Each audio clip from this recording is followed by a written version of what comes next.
A gente está vendo a tensão entre os Estados Unidos e o Irã chegar num ponto, assim, crítico. O mundo todo está aprendendo a respiração porque uma reunião de última hora lá em Genebra pode ser o que vai decidir entre um caminho diplomático e uma guerra. Vamos mergulhar nisso para entender o que realmente está em jogo. O centro de toda essa confusão? O programa nuclear do Irã. Sabe, é um cabo de guerra que já se arrasta há anos, mas parece que agora a corda está prestes a arrebentar. As negociações chegaram num ponto que parece não ter mais volta. E olha, para não restar nenhuma dúvida sobre a seriedade do momento, o líder supremo do Irã, o Ayatollah Ali Khamenei, mandou essa mensagem. É uma ameaça direta na lata, uma resposta clara à demonstração de força americana com um recado bem objetivo. O poder militar deles pode sim ser neutralizado. Mas sabe como é? No meio dessa troca de ameaças, sempre tem uma fresta para a diplomacia. E ela está acontecendo em Genebra. Com a mediação de Omã, os negociadores estão sentados à mesa para o que muita gente está chamando de última chance real de evitar que toda essa retórica vire ação militar de verdade. Bom, mas por que essa urgência toda para a diplomacia funcionar? Porque ao mesmo tempo em que se conversa, os Estados Unidos estão movendo as suas peças no tabuleiro militar. E a escala dessa movimentação é impressionante. Vamos dar uma olhada nos números.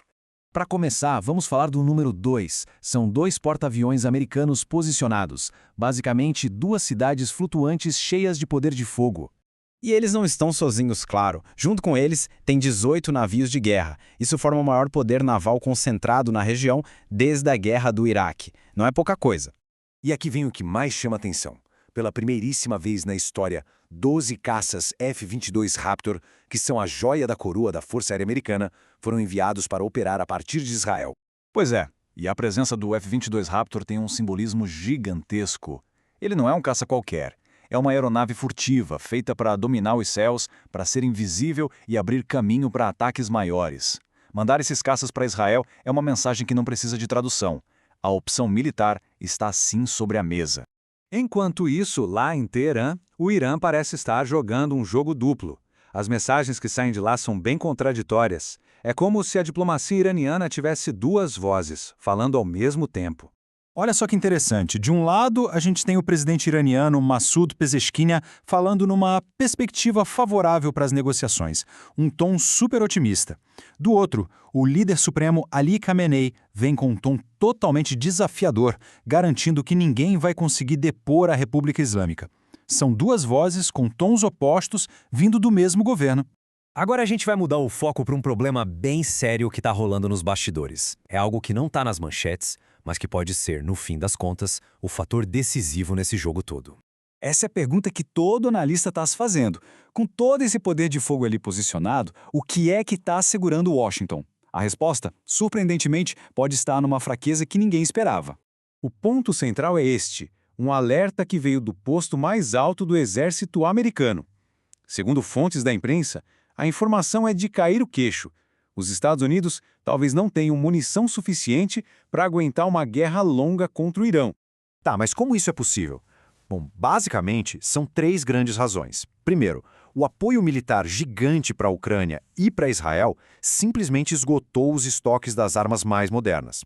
Segundo, a indústria de defesa americana encolheu muito desde o fim da Guerra Fria. Pensa que antes eram umas 50 grandes empresas, hoje são 5 ou 6. Então, produzir mais e rápido ficou muito mais difícil. E terceiro, a produção depende de peças que vêm do mundo todo, o que limita a velocidade de fabricação. Com esse cenário todo complexo em mente, uma demonstração de força de um lado e uma possível vulnerabilidade logística do outro, a gente volta para o momento decisivo, as negociações lá em Genebra. As últimas notícias não são muito animadoras. As conversas foram pausadas. Depois de 3 horas de reunião, o lado iraniano disse que divergências permanecem. Isso é um sinal bem claro do quão delicada e difícil está a situação na mesa de negociação. E os pontos de discórdia são gigantes. Os Estados Unidos querem um fim total do enriquecimento de urânio e o desmantelamento dos mísseis, além de manter as sanções. O Irã, por sua vez, até oferece diluir parte do seu urânio, mas insiste que a conversa tem que ser só sobre a questão nuclear e quer o fim de todas as sanções. O abismo entre as 2 posições, como dá para ver, é enorme. E tudo isso nos deixa com uma pergunta no ar.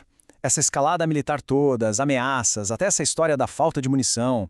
Será que é tudo um grande blefe para ganhar vantagem na negociação? Ou a gente está de fato testemunhando a última e muito frágil chance de evitar um conflito que teria consequências que ninguém consegue prever? Por enquanto, essa resposta continua suspensa no ar.